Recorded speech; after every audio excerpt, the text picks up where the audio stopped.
Why won't any Arab nations take in a single Palestinian? Even Egypt, its closest neighbour, is actually reinforcing its border at Rafah to keep it that way. There are some who argue that keeping the Palestinians where they are can serve the purpose of certain Arab nations, because whilst keeping themselves trouble-free by not allowing these people into their own countries, they can sit back and blame Israel for any problems that they have with them.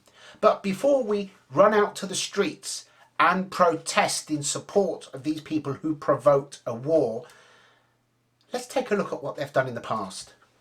In the 1960s, a lot of Palestinians lived in Jordan. They began to call for the overthrow of the Jordanian monarchy. The PLO had its own army within Jordan. They were a nation state within a state. The PLO used to demand money at the end of a gun from innocent people as contributions, and if people didn't pay, they would simply kill them.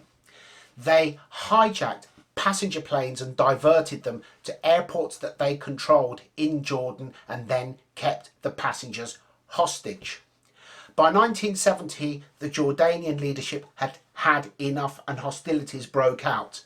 And by 1971, Jordan deported all the Palestinians, but not before a fringe group known as Black September actually assassinated the Jordanian Prime Minister Wasaf Ital. The PLO then moved on to Lebanon. For those of you who may not be aware, at this time, Lebanon was one of the most beautiful and successful nations in the Middle East. Beirut, through the 60s, was the go-to place for the rich and famous. But that was before the PLO arrived.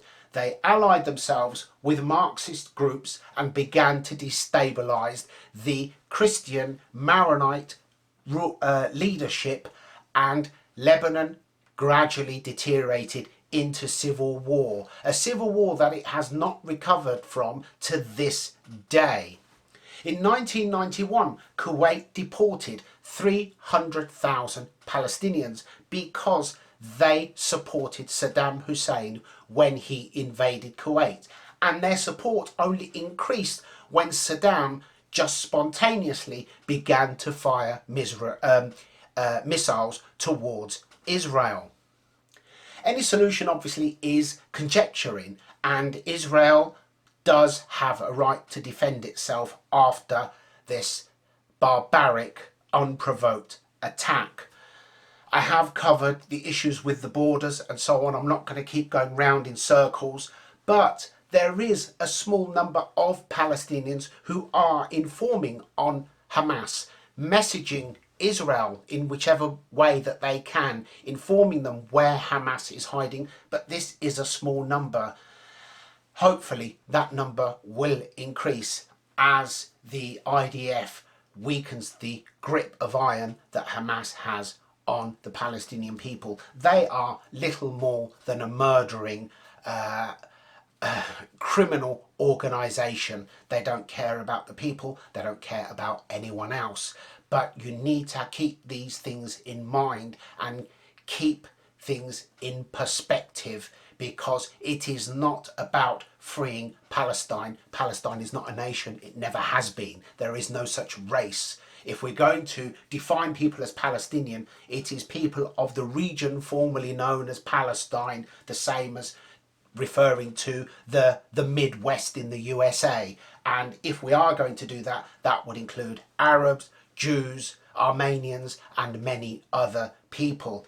It is about freeing the Arab people from these criminal gangs. It should be directed towards Hamas. But when our own media refuses to call Hamas a terrorist organisation, then what chance do we have of actually educating people as to what is really happening? Add to this the army of people who are on social media spouting propaganda.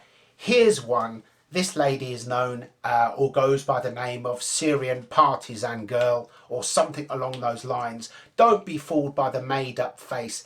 This is a fanatic Islamist in its worst form.